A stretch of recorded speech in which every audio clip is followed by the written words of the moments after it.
The Adventures of Sherlock Holmes, by Sir Arthur Conan Doyle. Adventure 10. The Adventure of the Noble Bachelor. The Lord St. Simon marriage, and its curious termination, have long ceased to be a subject of interest in those exalted circles in which the unfortunate bridegroom moves, and their more piquant details have drawn the gossips away from this 4-year-old drama. As I have reason to believe, however, that the full facts have never been revealed to the general public, and as my friend Sherlock Holmes had a considerable share in clearing the matter up, I feel that no memoir of him would be complete without some little sketch of this remarkable episode. It was a few weeks before my own marriage, during the days when I was still sharing rooms with Holmes in Baker Street, that he came home from an afternoon stroll to find a letter on the table waiting for him. I had remained indoors all day, for the weather had taken a sudden turn to rain, with high autumnal winds, and the Jezebel bullet which I had brought back in one of my limbs as a relic of my Afghan campaign throbbed with dull persistence. With my body in one easy chair and my legs upon another, I had surrounded myself with a cloud of newspapers, until at last, saturated with the news of the day, I tossed them all aside and lay listless, watching the huge crest and monogram upon the envelope upon the table, and wondering lazily who my friend's noble correspondent could be. "Here is a very fashionable epistle," I remarked as he entered. "Your morning letters, if I remember right, were from a fishmonger and a tide-waiter." "Yes, my correspondence has certainly the charm of variety," he answered, smiling, "and the humbler are usually the more interesting. This looks like one of those unwelcome social summonses which call upon a man either to be bored or to lie." He broke the seal and glanced over the contents. "Oh, come, it may prove to be something of interest after all." "Not social, then?" "No, distinctly professional." "And from a noble client?" "One of the highest in England." "My dear fellow, I congratulate you." "I assure you, Watson, without affectation, that the status of my client is a matter of less moment to me than the interest of his case. It is just possible, however, that also may not be wanting in this new investigation. You have been reading the papers diligently of late, have you not?" "It looks like it," said I, ruefully, pointing to a huge bundle in the corner. "I have had nothing else to do." "It is fortunate, for you will perhaps be able to post me up. I read nothing except the criminal news and the agony column. The latter is always instructive. But if you have followed recent events so closely, you must have read about Lord St. Simon and his wedding?" "Oh, yes, with the deepest interest." "That is well. The letter which I hold in my hand is from Lord St. Simon. I will read it to you, and in return you must turn over these papers and let me have whatever bears upon the matter. This is what he says: "My dear Mr. Sherlock Holmes, Lord Backwater tells me that I may place implicit reliance upon your judgment and discretion. I have determined, therefore, to call upon you and to consult you in reference to the very painful event which has occurred in connection with my wedding. Mr. Lestrade, of Scotland Yard, is acting already in the matter, but he assures me that he sees no objection to your cooperation, and that he even thinks that it might be of some assistance.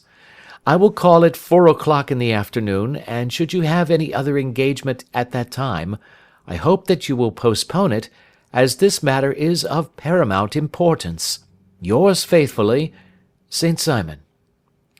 It is dated from Grosvenor Mansions, written with a quill pen, and the noble lord has had the misfortune to get a smear of ink upon the outer side of his right little finger," remarked Holmes as he folded up the epistle. "He says 4 o'clock. It is 3 now. He will be here in an hour." "Then I have just time, with your assistance, to get clear upon the subject.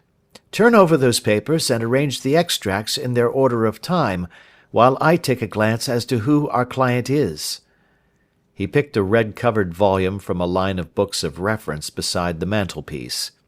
"Here he is," said he, sitting down and flattening out upon his knee.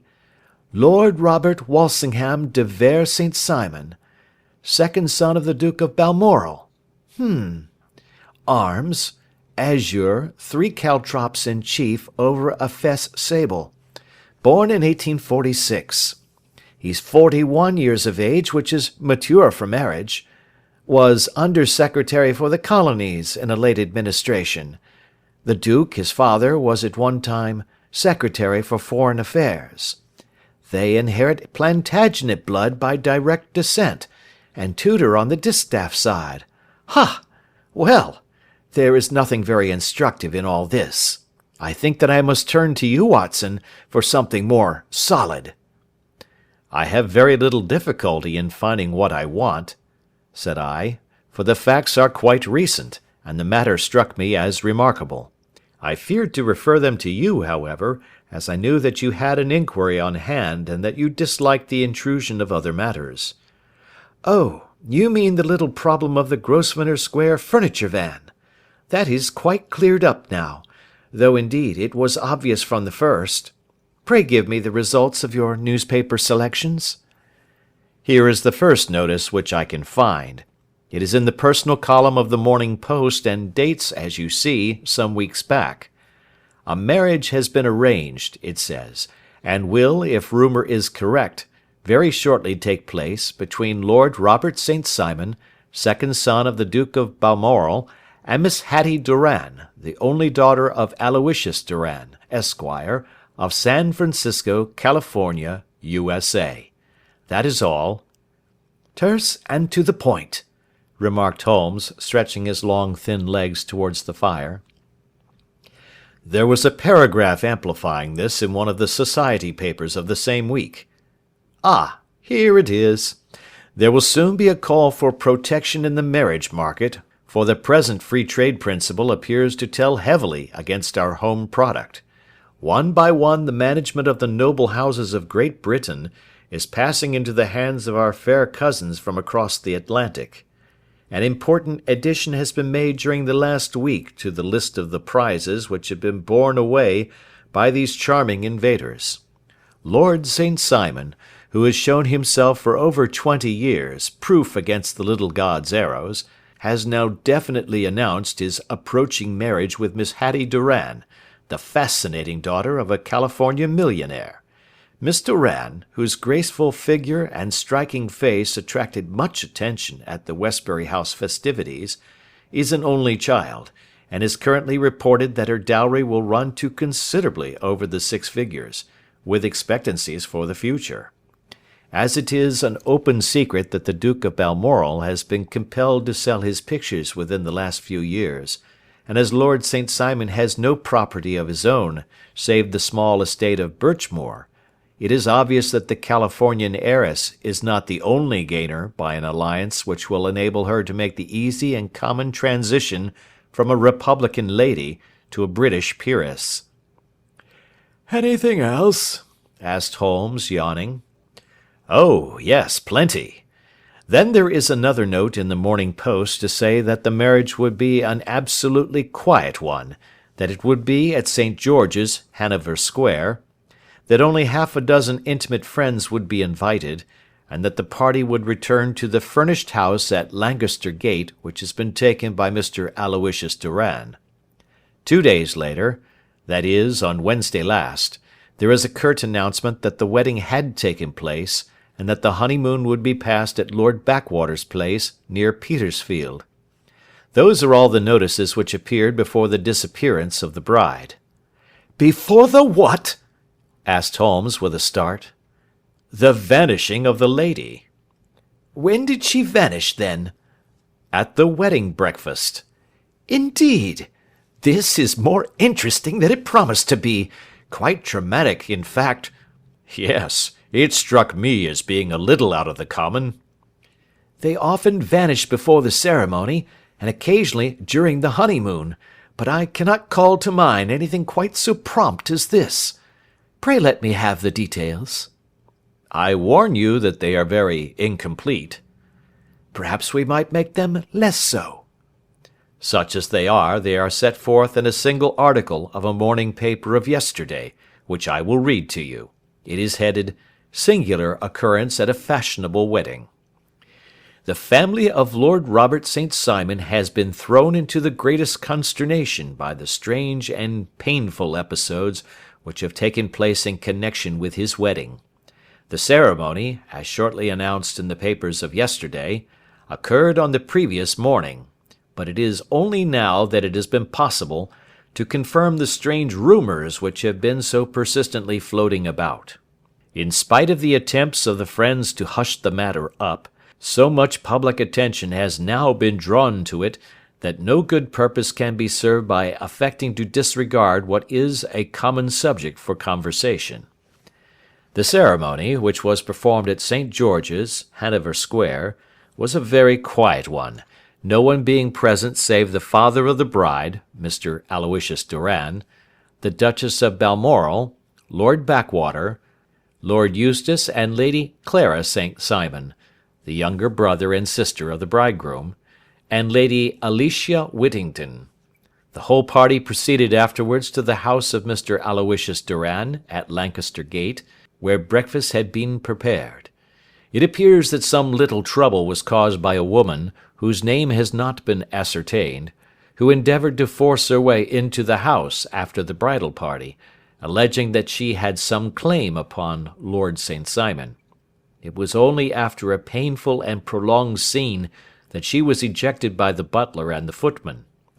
The bride, who had fortunately entered the house before this unpleasant interruption, had sat down to breakfast with the rest, when she complained of a sudden indisposition and retired to her room.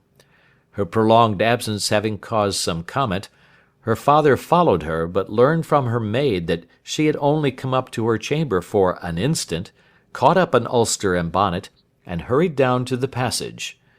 One of the footmen declared that he had seen a lady leave the house thus apparelled, but had refused to credit that it was his mistress, believing her to be with the company. On ascertaining that his daughter had disappeared, Mr. Aloysius Doran, in conjunction with the bridegroom, instantly put themselves in communication with the police, and very energetic inquiries are being made, which will probably result in a speedy clearing up of this very singular business. Up to a late hour last night, however, nothing had transpired as to the whereabouts of the missing lady. There are rumours of foul play in the matter, and it is said that the police have caused the arrest of the woman who had caused the original disturbance, in the belief that, from jealousy or some other motive, she may have been concerned in the strange disappearance of the bride. And is that all? Only one little item in another of the morning papers, but it is a suggestive one. And it is? That Miss Flora Millar, the lady who had caused the disturbance, has actually been arrested. It appears that she was formerly a danseuse at the Allegro, and that she has known the bridegroom for some years. There are no further particulars, and the whole case is in your hands now, so far as it has been set forth in the public press. And an exceedingly interesting case it appears to be. I would not have missed it for worlds. But there is the ring at the bell, Watson, and as the clock makes it a few minutes after 4, I have no doubt that this will prove to be our noble client.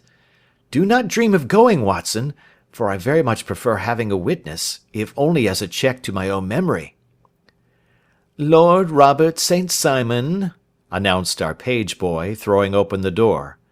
A gentleman entered, with a pleasant cultured face, high-nosed and pale, with something perhaps of petulance about the mouth, and with the steady, well-opened eye of a man whose pleasant lot it had ever been to command and to be obeyed. His manner was brisk, and yet his general appearance gave an undue impression of age, for he had a slight forward stoop and a little bend of the knees as he walked. His hair, too, as he swept off his very curly-brimmed hat, was grizzled round the edges and thin upon the top. As to his dress, it was careful to the verge of foppishness, with high collar, black frock-coat, white waistcoat, yellow gloves, patent leather shoes, and light-coloured gaiters. He advanced slowly into the room, turning his head from left to right, and swinging in his right hand the cord which held his golden eyeglasses. "Good day, Lord St. Simon," said Holmes, rising and bowing. "Pray take the basket chair. This is my friend and colleague, Dr. Watson. Draw up a little to the fire, and we will talk this matter over." "A most painful matter to me, as you might most readily imagine, Mr. Holmes. I have been cut to the quick. I understand that you have already managed several delicate cases of this sort, sir, though I presume that they were hardly from the same class of society." "No, I am descending." "I beg pardon?" "My last client of the sort was a king." "Oh, really? I had no idea. And which king?" "The king of Scandinavia." "What? Had he lost his wife?" "You can understand," said Holmes suavely, "that I extend to the affairs of my other clients the same secrecy which I promised to you in yours." "Of course. Very right. Very right. I'm sure I beg pardon. As to my own case, I am ready to give you any information which may assist you in forming an opinion." "Thank you. I have already learned all that is in the public prints, nothing more. I presume that I may take it as correct, this article, for example, as to the disappearance of the bride?" Lord St. Simon glanced over it. "Yes, it is correct, as far as it goes." "But it needs a great deal of supplementing before anyone could offer an opinion. I think that I may arrive at my facts most directly by questioning you." "Pray do so." "When did you first meet Miss Hattie Doran?" "In San Francisco, a year ago." "You were travelling in the States?" "Yes." "Did you become engaged then?" "No." "But you were on a friendly footing?" "I was amused by her society, and she could see that I was amused." "Her father is very rich?" "He is said to be the richest man on the Pacific slope." "And how did he make his money?" "In mining. He had nothing a few years ago. Then he struck gold, invested it, and came up by leaps and bounds." "Now, what is your own impression as to the young lady's, your wife's, character?" The nobleman swung his glasses a little faster and stared down into the fire. "You see, Mr. Holmes," said he, "my wife was 20 before her father became a rich man. During that time she ran free in a mining camp, and wandered through woods or mountains, so that her education has come from nature rather than from the schoolmaster. She is what we call in England a tomboy, with a strong nature, wild and free, unfettered by any sort of traditions. She is impetuous. Volcanic, I was about to say. She is swift in making up her mind, and fearless in carrying out her resolutions. On the other hand, I would not have given her the name which I have the honour to bear," he gave a little stately cough, "had I not thought her to be at bottom a noble woman. I believe that she is capable of heroic self-sacrifice, and that anything dishonourable would be repugnant to her."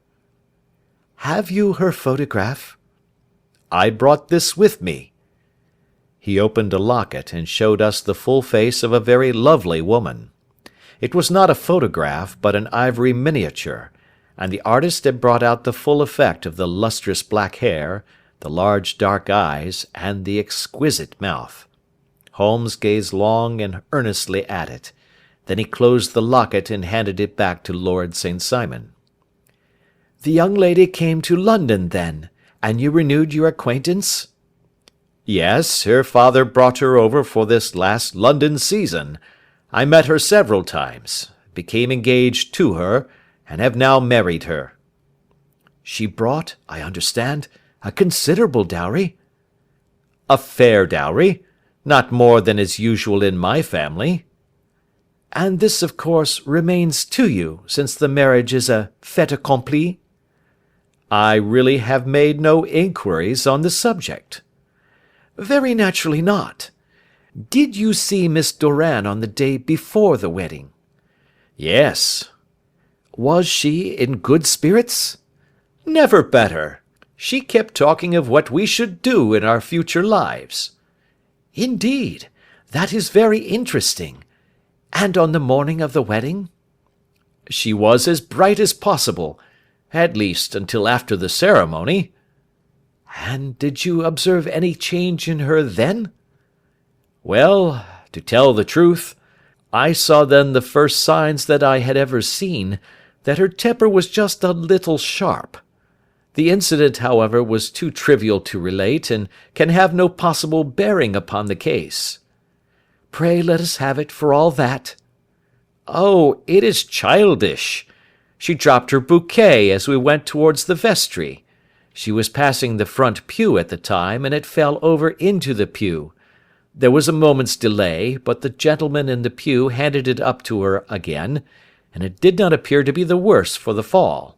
Yet when I spoke to her of the matter, she answered me abruptly, and in the carriage on our way home she seemed absurdly agitated over this trifling cause." "Indeed! You say that there was a gentleman in the pew. Some of the general public were present, then?" "Oh, yes, it is impossible to exclude them when the church is open."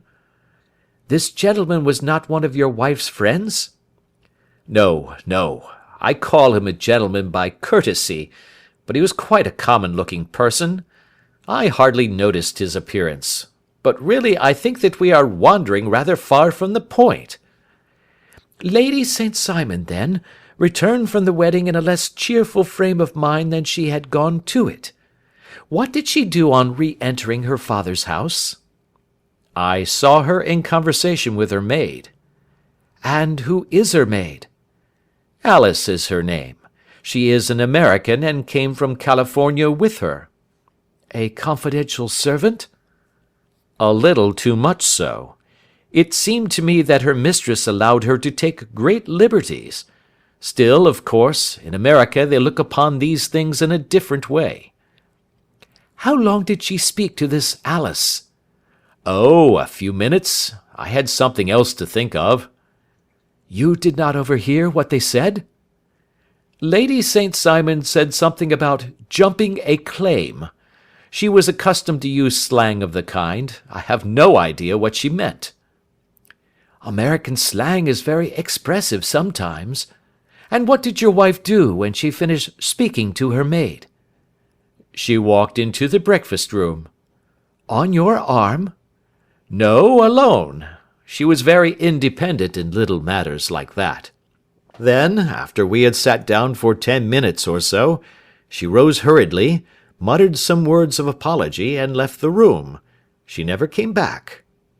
"But this maid, Alice, as I understand, deposes that she went to her room, covered her bride's dress with a long ulster, put on a bonnet, and went out." "Quite so. And she was afterwards seen walking into Hyde Park in company with Flora Millar, a woman who is now in custody, and who had already made a disturbance at Mr. Durand's house that morning." "Ah, yes. I should like a few particulars as to this young lady, and your relations to her." Lord St. Simon shrugged his shoulders and raised his eyebrows. "We have been on a friendly footing for some years. I may say on a very friendly footing. She used to be at the Allegro. I have not treated her ungenerously, and she had no just cause of complaint against me, but you know what women are, Mr. Holmes. Flora was a dear little thing, but exceedingly hot-headed, and devotedly attached to me. She wrote me dreadful letters when she heard that I was about to be married, and, to tell the truth, the reason why I had the marriage celebrated so quietly was that I feared lest there might be a scandal in the church.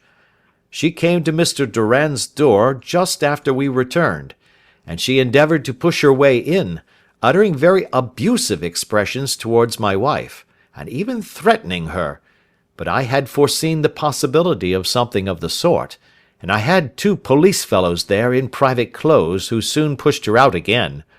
She was quiet when she saw that there was no good in making a row." "Did your wife hear all this?"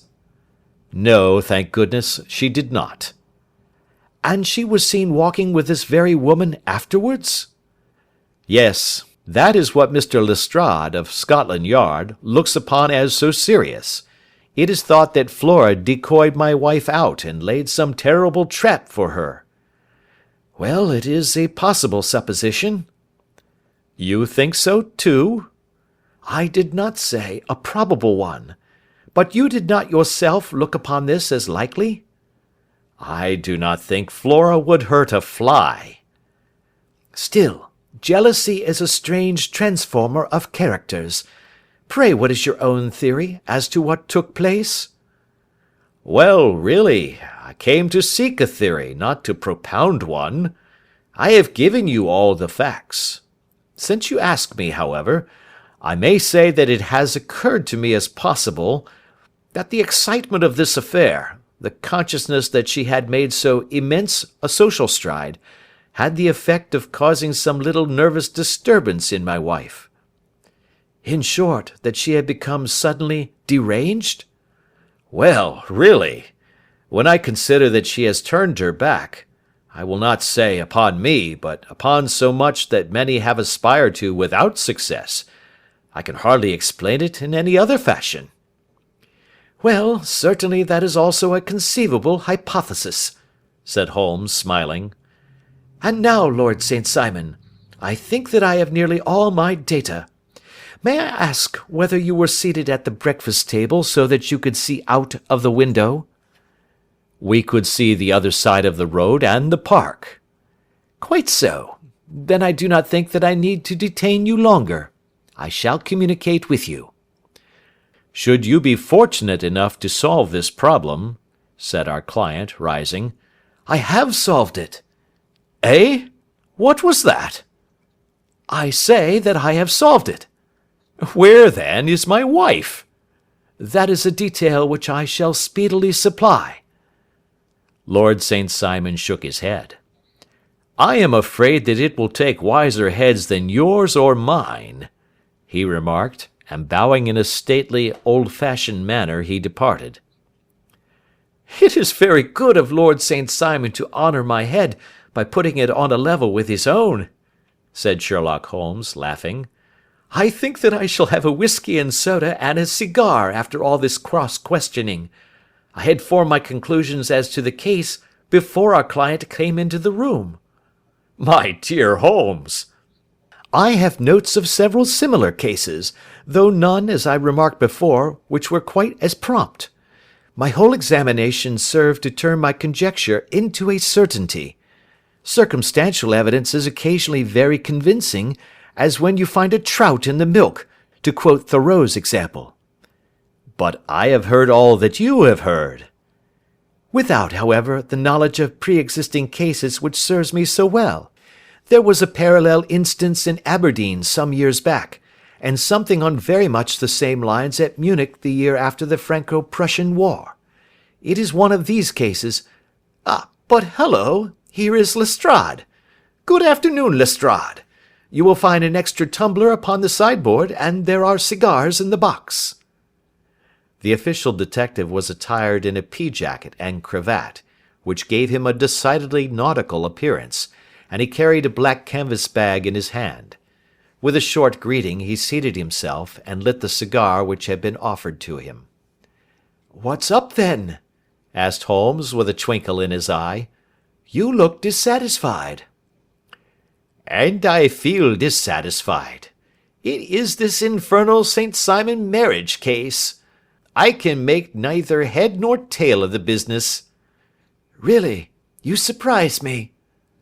"Who ever heard of such a mixed affair? Every clue seems to slip through my fingers. I have been at work upon it all day." "And very wet it seems to have made you," said Holmes, laying his hand upon the arm of the pea-jacket. "Yes, I have been dragging the Serpentine." "In heaven's name, what for?" "In search of the body of Lady St. Simon." Sherlock Holmes leaned back in his chair and laughed heartily. "Have you dragged the basin of Trafalgar Square fountain?" he asked. "Why? What do you mean?" "Because you have just as good a chance of finding this lady in the one as in the other." Lestrade shot an angry glance at my companion. "I suppose you know all about it," he snarled. "Well, I have only just heard the facts, but my mind is made up." "Oh, indeed.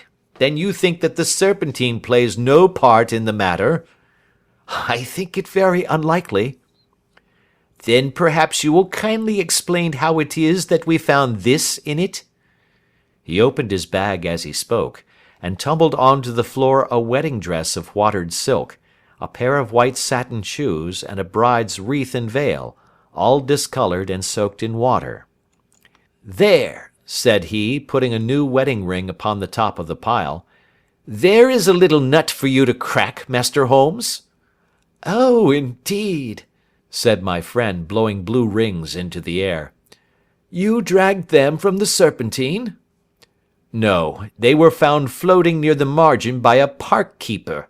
They had been identified as her clothes, and it seemed to me that if the clothes were there, the body would not be far off." "By the same brilliant reasoning, every man's body is to be found in the neighbourhood of his wardrobe. And, pray, what did you hope to arrive at through this?" "At some evidence implicating Flora Millar in the disappearance." "I'm afraid that you will find it difficult." "Are you indeed now?" cried Lestrade with some bitterness. "I am afraid, Holmes, that you are not very practical with your deductions and your inferences. You have made 2 blunders in as many minutes. This dress does implicate Miss Flora Millar." "And how?" "In the dress is a pocket. In the pocket is a card case. In the card case is a note. And here is the very note." He slapped it down upon the table in front of him. "Listen to this. 'You will see me when all is ready. Come at once. F.H.M.' Now, my theory all along has been that Lady St. Simon was decoyed away by Flora Millar, and that she, with confederates no doubt, was responsible for her disappearance. Here, signed with her initials, is the very note which was no doubt quietly slipped into her hand at the door, and which lured her within their reach." "Very good, Lestrade," said Holmes, laughing. "You really are very fine indeed. Let me see it." He took up the paper in a listless way, but his attention instantly became riveted, and he gave a little cry of satisfaction. "This is indeed important," said he. "Ha! You find it so?" "Extremely so. I congratulate you warmly." Lestrade rose in his triumph and bent his head to look. "Why," he shrieked, "you're looking at the wrong side." "On the contrary, this is the right side." "The right side? You're mad. Here is the note written in pencil over here." "And over here is what appears to be the fragment of a hotel bill, which interests me deeply." "There's nothing in it. I looked at it before," said Lestrade. "October 4th, rooms 8 shillings, breakfast 2 shillings 6 pence, cocktail 1 shilling, lunch 2 shillings 6 pence, glass sherry 8 pence. I see nothing in that." "Very likely not. It is most important all the same. As to the note, it is important also, or at least the initials are, so I congratulate you again." "I've wasted time enough," said Lestrade, rising. "I believe in hard work and not in sitting by the fire spinning fine theories. Good day, Mr. Holmes, and we shall see which gets to the bottom of the matter first." He gathered up the garments, thrust them into the bag, and made for the door. "Just one hint to you, Lestrade," drawled Holmes before his rival vanished. "I will tell you the true solution of the matter. Lady St. Simon is a myth. There is not, and there never has been, any such person." Lestrade looked sadly at my companion. Then he turned to me, tapped his forehead 3 times, shook his head solemnly, and hurried away. He had hardly shut the door behind him when Holmes rose to put on his overcoat. "There is something in what the fellow says about outdoor work," he remarked. "So I think, Watson, that I must leave you to your papers for a little." It was after 5 o'clock when Sherlock Holmes left me, but I had no time to be lonely, for within an hour there arrived a confectioner's man with a very large flat box. This he unpacked with the help of a youth whom he had brought with him, and presently, to my very great astonishment, a quite epicurean little cold supper began to be laid out upon our humble lodging-house mahogany. There were a couple of brace of cold woodcock, a pheasant, a pâté de foie gras pie with a group of ancient and cobwebby bottles. Having laid out all these luxuries, my two visitors vanished away, like the genii of the Arabian Nights, with no explanation save that the things had been paid for, and were ordered to this address. Just before 9 o'clock, Sherlock Holmes stepped briskly into the room. His features were gravely set, but there was a light in his eye which made me think that he had not been disappointed in his conclusions. "They have laid the supper, then," he said, rubbing his hands.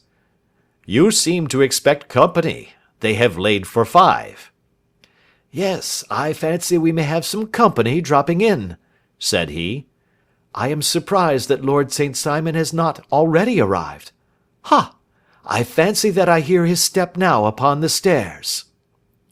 It was indeed our visitor of the afternoon who came bustling in, dangling his glasses more vigorously than ever, and with a very perturbed expression upon his aristocratic features. "My messenger reached you, then?" asked Holmes. "Yes, and I confess that the contents startled me beyond measure. Have you good authority for what you say?" "The best possible." Lord St. Simon sank into a chair, and passed his hand over his forehead. "What will the Duke say," he murmured, "when he hears that one of the family has been subjected to such humiliation?" "It is the purest accident. I cannot allow that there is any humiliation." "Ah, you look on these things from another standpoint." "I fail to see that any one is to blame. I can hardly see how the lady could have acted otherwise, though her abrupt method of doing it was undoubtedly to be regretted. Having no mother, she had no one to advise her at such a crisis." "It was a slight, sir, a public slight," said Lord St. Simon, tapping his fingers upon the table. "You must make allowance for this poor girl, placed in so unprecedented a position." "I will make no allowance. I am very angry indeed, and I have been shamefully used." "I think that I heard a ring," said Holmes. "Yes, there are steps on the landing. If I cannot persuade you to take a lenient view of the matter, Lord St. Simon, I have brought an advocate here who may be more successful." He opened the door and ushered in a lady and gentleman. "Lord St. Simon," said he, "allow me to introduce you to Mr. and Mrs. Francis Hay Moulton. The lady, I think, you have already met." At the sight of these newcomers, our client had sprung from his seat and stood very erect, with his eyes cast down and his hand thrust into the breast of his frock-coat, a picture of offended dignity. The lady had taken a quick step forward and had held out her hand to him, but he still refused to raise his eyes. It was as well for his resolution, perhaps, for her pleading face was one which it was hard to resist. "You're angry, Robert," said she. "Well, I guess you have every cause to be."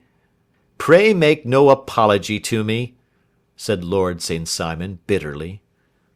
"Oh, yes, I know that I have treated you real bad and that I should have spoken to you before I went, but I was kind of rattled, and from the time when I saw Frank here again, I just didn't know what I was doing or saying. I only wonder I didn't fall down and do a faint right there before the altar. Perhaps, Mrs. Moulton, you would like my friend and me to leave the room while you explain this matter?"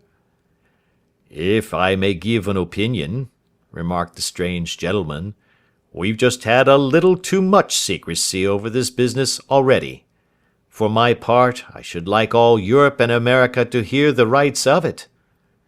He was a small, wiry, sunburnt man, clean-shaven, with a sharp face and alert manner. "Then I'll tell our story right away," said the lady. "Frank here and I met in '84, in McQuire's camp near the Rockies, where Pa was working a claim. We were engaged to each other, Frank and I, but then one day Father struck a rich pocket and made a pile, while poor Frank here had a claim that petered out and came to nothing. The richer Pa grew, the poorer was Frank, so at last Pa wouldn't hear of our engagement lasting any longer, and he took me away to Frisco. Frank wouldn't throw up his hand, though, so he followed me there, and he saw me without Pa knowing anything about it. It would only have made him mad to know, so we just fixed it all up for ourselves. Frank said that he would go and make his pile too, and never come back to claim me until he had as much as Pa. So then I promised to wait for him to the end of time, and pledged myself not to marry anyone else while he lived.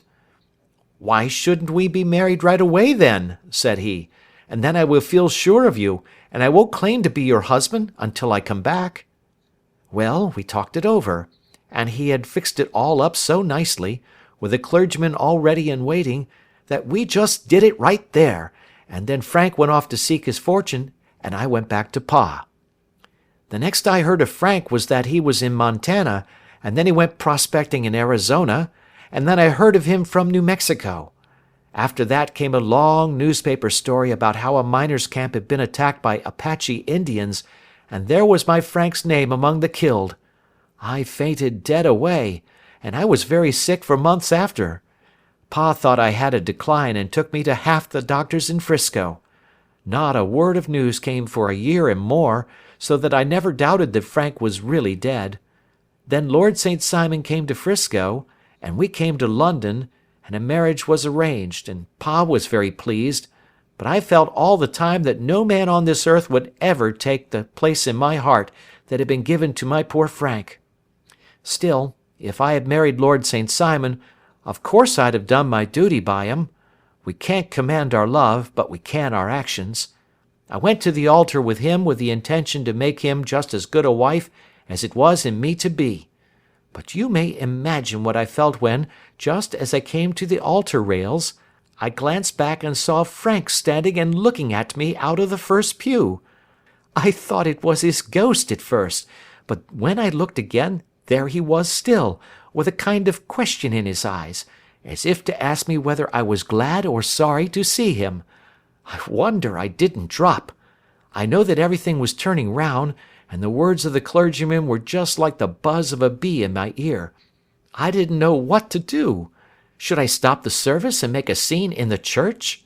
I glanced at him again, and he seemed to know what I was thinking, for he raised his finger to his lips to tell me to be still. Then I saw him scribble on a piece of paper, and I knew that he was writing me a note. As I passed his pew on the way out, I dropped my bouquet over to him, and he slipped the note into my hand when he returned me the flowers. It was only a line asking me to join him when he made the sign to me to do so. Of course I never doubted for a moment that my first duty was now to him, and I determined to do just whatever he might direct. When I got back I told my maid, who had known him in California, and had always been his friend. I ordered her to say nothing but to get a few things packed and my ulster ready. I know I ought to have spoken to Lord St. Simon, but it was dreadful hard before his mother and all those great people. I just made up my mind to run away and explain afterwards. I hadn't been at the table 10 minutes before I saw Frank out of the window at the other side of the road. He beckoned to me and then began walking into the park. I slipped out, put on my things, and followed him. Some woman came talking something or other about Lord St. Simon to me. Seemed to me from the little I heard as if he had a little secret of his own before marriage also. But I managed to get away from her, and soon overtook Frank. We got into a cab together, and away we drove to some lodgings he had taken in Gordon Square, and that was my true wedding after all those years of waiting. Frank had been a prisoner among the Apaches, had escaped, come on to Frisco, found that I had given him up for dead and had gone to England, followed me there, and had come upon me at last on the very morning of my second wedding." "I saw it in a paper," explained the American. "It gave the name and the church, but not where the lady lived." Then we had a talk as to what we should do, and Frank was all for openness. But I was so ashamed of it all that I felt as if I should like to vanish away and never see any of them again, just sending a line to Pa, perhaps, to show him that I was alive. It was awful to me to think of all those lords and ladies sitting round that breakfast table and waiting for me to come back. So Frank took my wedding clothes and things and made a bundle of them, so that I should not be traced, and dropped them away somewhere where no one could find them. It is likely that we should have gone on to Paris tomorrow, only that this good gentleman, Mr. Holmes, came round to us this evening, though how he found us is more than I can think, and he showed us very clearly and kindly that I was wrong and that Frank was right, and that we should be putting ourselves in the wrong if we were so secret. Then he offered to give us a chance of talking to Lord St. Simon alone, and so we came right away round to his rooms at once. Now, Robert, you have heard it all, and I am very sorry if I have given you pain, and I hope that you do not think very meanly of me." Lord St. Simon had by no means relaxed his rigid attitude, but had listened with a frowning brow and a compressed lip to this long narrative. "Excuse me," he said, "but it is not my custom to discuss my most intimate personal affairs in this public manner." "Then you won't forgive me? You won't shake hands before I go?" "Oh, certainly, if it would give you any pleasure." He put out his hand and coldly grasped that which she extended to him. "I had hoped," suggested Holmes, "that you would have joined us in a friendly supper." "I think that there you ask a little too much," responded his lordship. "I may be forced to acquiesce in these recent developments, but I can hardly be expected to make merry over them. I think that with your permission I will now wish you all a very good night." He included us all in a sweeping bow, and stalked out of the room. "Then I trust that you at least will honour me with your company," said Sherlock Holmes. "It is always a joy to meet an American, Mr. Moulton, for I am one of those who believe that the folly of a monarch and the blundering of a minister in far gone years will not prevent our children from being some day citizens of the same world-wide country, under a flag which shall be a quartering of the Union Jack with the stars and stripes."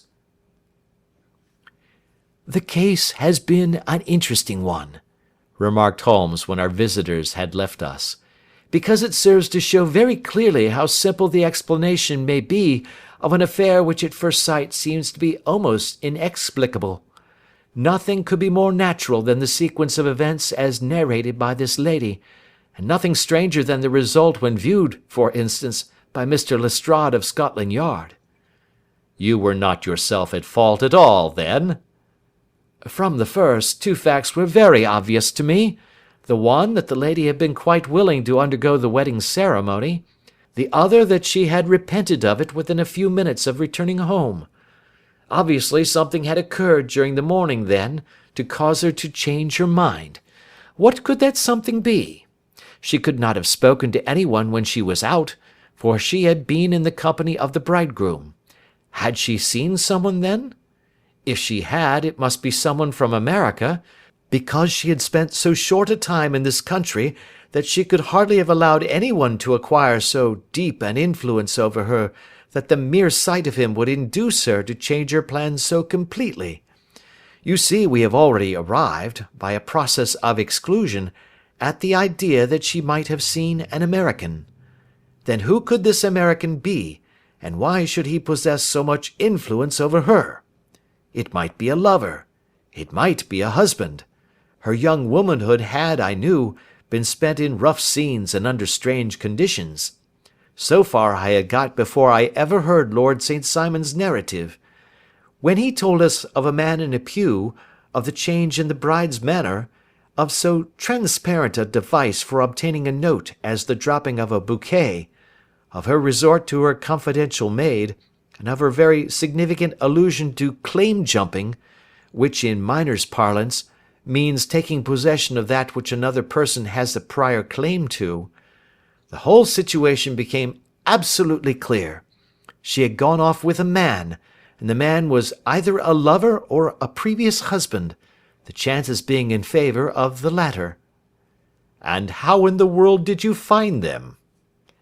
It might have been difficult, but friend Lestrade held information in his hands the value of which he did not himself know. The initials were, of course, of the highest importance, but more valuable still was it to know that within a week he had settled his bill at one of the most select London hotels. How did you deduce the select? By the select prices. 8 shillings for a bed and 8 pence for a glass of sherry pointed to one of the most expensive hotels. There are not many in London which charge at that rate. In the second one which I visited in Northumberland Avenue, I learned by an inspection of the book that Francis H. Moulton, an American gentleman, had left only the day before, and on looking over the entries against him, I came upon the very items which I had seen in the duplicate bill. His letters were to be forwarded to 226 Gordon Square, so thither I travelled, and being fortunate enough to find the loving couple at home, I ventured to give them some paternal advice, and to point out to them that it would be better in every way that they should make their position a little clearer both to the general public and to Lord St. Simon in particular. I invited them to meet him here, and, as you see, I made him keep the appointment. But with no very good result, I remarked. His conduct was certainly not very gracious. Ah, Watson, said Holmes, smiling, perhaps you would not be very gracious either, if, after all the trouble of wooing and wedding, you found yourself deprived in an instant of wife and of fortune. I think that we may judge Lord St. Simon very mercifully, and thank our stars that we are never likely to find ourselves in the same position. Draw your chair up, and hand me my violin, for the only problem we have still to solve is how to while away these bleak autumnal evenings. End of Adventure 10.